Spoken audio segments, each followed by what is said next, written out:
बिस्मिल्लाहिर्रहमानिर्रहीम। अस्सलाम वालेकुम जी, क्या हाल है, कैसे हैं आप सब। उम्मीद करती हूँ आप सब खैर खैरियत से होंगे। जहाँ तक मेरी आवाज़ जा रही है और जहाँ तक मेरी आवाज़ सुनी जा रही है, आप सब लोगों के लिए बहुत सारा प्यार, बहुत सारी दुआएं। मेरी दुआ है अल्लाह ताला से, अल्लाह ताला आप सब लोगों को अपनी हिफ्ज़-ओ अमान में रखे, आमीन। और मैं हूँ आपके साथ फैमिली कुकिंग स्टाइल से। आज मैं आपके लिए लेके आई हूँ सुपर टेस्टी, सुपर क्रिस्पी, बिल्कुल नई तरह से बनने वाले आलू और गोभी के क्रिस्पी शानदार पकौड़े की रेसिपी। तो बस एक बार आप देख लेंगे ना आलू और गोभी के बहुत ही मजेदार क्रिस्पी पकौड़े बनाने का ये तरीका, तो मेरी गारंटी है जब भी आप पकौड़े बनाने होंगे हमेशा आप ऐसे ही बनाएंगे। ऊपर से क्रिस्पी और क्रंची, अंदर से बिल्कुल मक्खन की तरह सॉफ्ट। ठंडे होने के बाद भी ये पकौड़े आपके क्रिस्पी और क्रंची ही रहेंगे। आलू और गोभी के क्रिस्पी पकौड़े बनाने के लिए आज मैं आपके साथ एक ऐसी सुपर ट्रिक्स शेयर करूंगी जिससे ना तो आपको बेकिंग सोडा ऐड करना पड़ेगा, ना आपको बेकिंग पाउडर ऐड करना पड़ेगा। बगैर बेकिंग पाउडर, बगैर बेकिंग सोडा आपके पकौड़े क्रिस्पी, क्रंची और कुरकुरे बनेंगे। आपके पकौड़े क्रिस्पी भी बनेंगे, कुरकुरे भी बनेंगे, क्रंची भी बनेंगे। मेरी रेसिपी को स्टेप बाय स्टेप फॉलो करते हुए अगर आप ये पकौड़े बनाएंगे,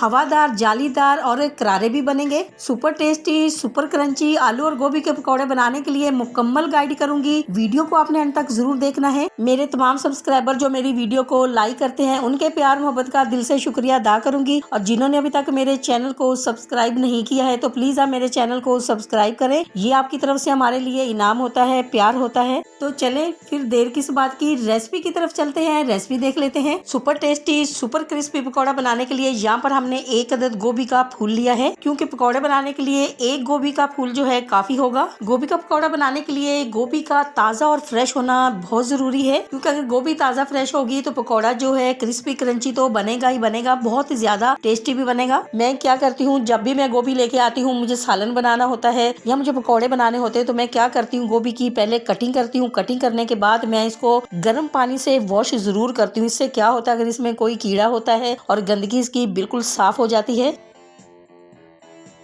तो माशाल्लाह से आप देख सकते हैं गोभी की कटिंग भी हो चुकी है और उसको गर्म पानी से भी मैंने बहुत ही अच्छी तरह से वॉश कर लिया है। अब यहाँ पर मैंने 4 से 5 अदद कच्चे आलू लिए हैं, तो अब इनको मैं मीडियम साइज वाले ग्रेटर से ग्रेट करूंगी, क्योंकि सबसे छोटे वाले से अगर आप ग्रेट करते हैं तो वो बहुत ही पतले पतले से हो जाएंगे, और अगर आप मोटे वाले से ग्रेट करेंगे तो वो बहुत ही ज्यादा ओवर हो जाएंगे। इसीलिए मैं तो हमेशा मीडियम वाले ग्रेटर से ग्रेट करती हूँ जब भी मैं गोभी वाले पकौड़े बनाती हूँ। अब यहाँ पर ग्रेट किए हुए आलूओं को हम पानी के अंदर रखेंगे ताकि आलू जो हमारे हैं वो काले नहीं पड़े। आलू और गोभी से बनने वाले ये बहुत ही मजेदार से पकौड़े एक दफा आपने बना के खा लिए तो आप यकीन माने बिल्कुल मेरे घर वालों की तरह आप भी इसके फैन हो जाएंगे और बार बार आप इसी रेसिपी से बनाना पसंद करेंगे।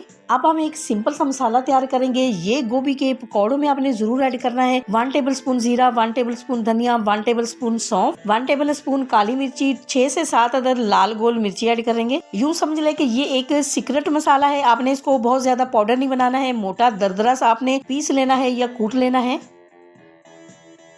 यहाँ पर खूबसूरत से बॉल में 1 प्याली हम बेसन ऐड करेंगे। वजन के हिसाब से देखें तो 1 पाव के करीब है ये बेसन। अब मैं आपको बताऊंगी कि पकौड़ों का बैटर आपने कैसे तैयार करना है। ये नॉर्मल जो हम घर में पकौड़े बनाते हैं ना, ये बिल्कुल वैसा नहीं होगा, ये थोड़ा सा अलग से बनाया जाता है गोभी के पकौड़ों के लिए। अब हम क्या करेंगे, अब हम थोड़ा थोड़ा सा पानी इसमें ऐड करते जाएंगे और इस तरह से मिक्स करते जाएंगे, वरना क्या होगा कि इसमें गुठली आ जाएगी। अगर तो आपने ये बैटर बिल्कुल परफेक्ट बनाना है तो पानी आपने एक साथ इसमें ऐड नहीं करना है, थोड़ा थोड़ा सा पानी ऐड करते जाना है और इसको मिक्स करते जाना है। बेसन को जब हम बहुत ज्यादा फेंटते हैं ना, इससे क्या होता है, हवादार हो जाता है और फूल जाता है। अब यहाँ पर आपको थोड़ी सी मेहनत करनी पड़ेगी। आपने इसी तरह से लगातार जोर जोर से 5 से 6 मिनट तक इसको फेंटना है। अब यहाँ पर अहम बात, आपने इस बैटर को एक ही डायरेक्शन में फेंटना है, वरना कि क्या होगा, अगर गलती से आपने दूसरी डायरेक्शन में फेंट दिया तो जितनी आप इसमें हवा डालोगे ना, वो साथ साथ ही निकलती जाएगी। आपकी सारी जो मेहनत है वो जाया हो जाएगी। अब हम क्या करेंगे, अब हम इसमें पाउडर मसाले ऐड करेंगे। 1 टीस्पून हम इसमें लाल मिर्ची पाउडर ऐड करेंगे,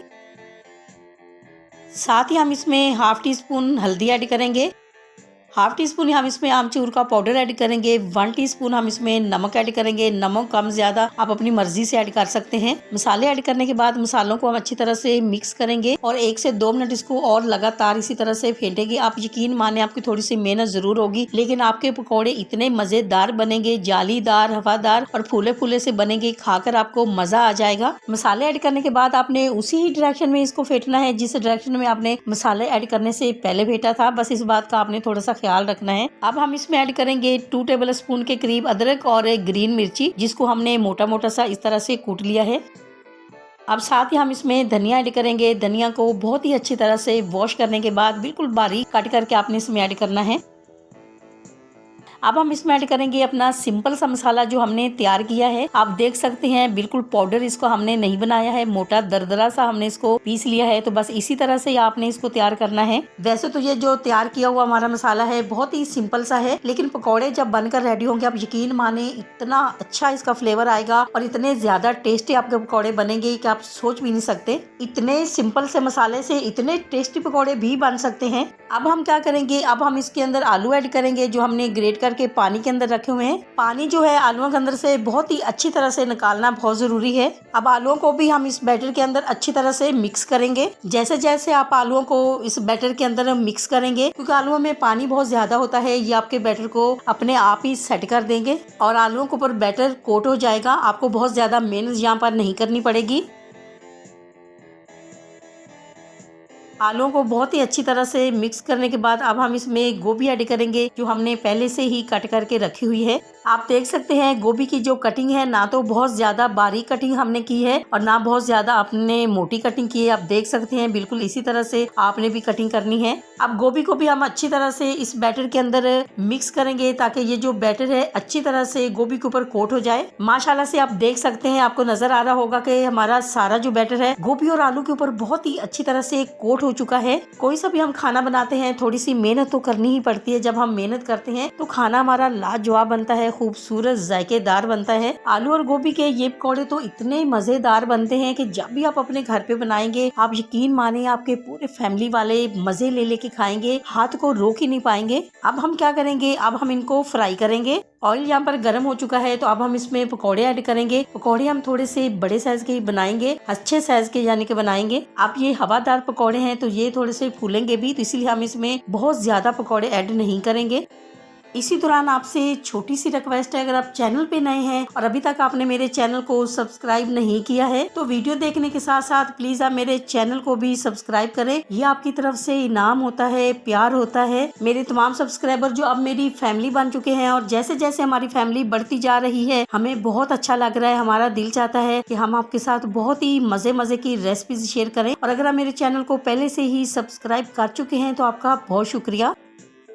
घर पे गोभी के पकौड़े बनाने हैं तो फ्राई करते वक्त आपने बिल्कुल लो फ्लेम पे आपने इनको फ्राई करना है, क्योंकि गोभी का पकौड़ा जो होता है ये थोड़ा सा साइज में बड़ा होता है। वरना क्या होगा कि ये ऊपर से तो क्रिस्पी क्रंची भी हो जाएगा, गोल्डन भी हो जाएगा, लेकिन अंदर से ये कच्चा रहेगा। जब गोभी पकौड़ों के अंदर कच्ची होगी वो पकेगी नहीं, तो इससे क्या होगा पकौड़े जो आपके हैं वो बिल्कुल सॉफ्ट हो जाएंगे। और जब आप लो फ्लेम पे फ्राई करेंगे तो आपके पकौड़े क्रिस्पी क्रंची होने के साथ साथ जालीदार बनेंगे, हवादार बनेंगे और बहुत ही ज्यादा मजेदार बनेंगे। तो माशाल्लाह से आप देख सकते हैं कितना खूबसूरत कलर आया है। हमने चेक कर लिया है, पकौड़े हमारे अंदर तक बिल्कुल पक चुके हैं। तो बस अब हम इनको निकाल लेंगे। पकौड़े तो आपने बहुत बनाए होंगे, बहुत दफा खाए होंगे। अगर आपने इससे पहले गोभी के पकौड़े नहीं बना के खाए हैं तो एक दफा आपने जरूर बनाने हैं। इंशाल्लाह जितने आपको देखने में खूबसूरत नजर आ रहे हैं इससे कहीं ज्यादा आपको खाने में मजा आएगा। तो बस इसी तरह से बाकी के जो पकौड़े हैं वो भी हम फ्राई कर लेंगे इंशाल्लाह जी। जब आप अपने घर पे ये गोभी के पकौड़े बनाएंगे आपके पकौड़े भी इसी तरह से बहुत ही खूबसूरत बनेंगे, बहुत ही टेस्टी बनेंगे, जालीदार हवादार बनेंगे।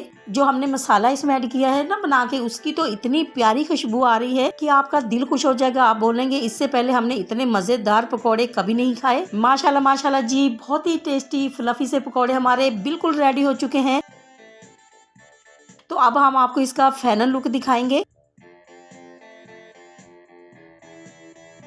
आपको अगर ये मेरी गोभी के पकौड़ों की रेसिपी अच्छी लगी है तो मेरी वीडियो को लाइक और मेरे चैनल को सब्सक्राइब करना नहीं भूलिएगा। दोस्तों और रिश्तेदारों के साथ भी शेयर किया करें। अपना बहुत ख्याल रखा करें, दुआओं में मुझे भी याद रखा करें। इंशाल्लाह जी अब आपसे मुलाकात होगी एक नई रेसिपी के साथ। जब तक के लिए मैं चाहती हूँ आपसे इजाजत। मेरी दुआ है अल्लाह ताला से आप सब लोगों के लिए, आप सब लोग जहाँ पर भी रहें हैप्पी रहें, हेल्दी रहें, खुश रहें। अल्लाह हाफिज।